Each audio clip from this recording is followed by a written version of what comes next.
Let's measure buttonholes. So this is a button front shirt, and I usually start at the band before I start measuring, and I come down 4 inches if I'm going to put 6 buttons on the front. So I come down 4 inches, but I want to put my gauge on 4 1/4. I'm using a 1/2 inch button.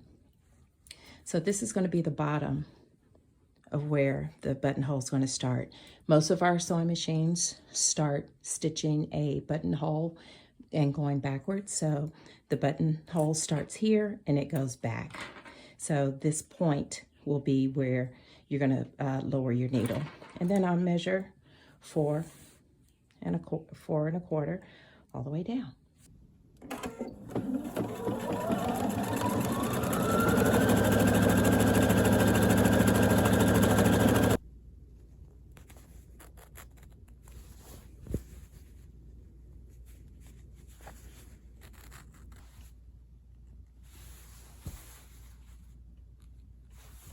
Mark your buttonholes.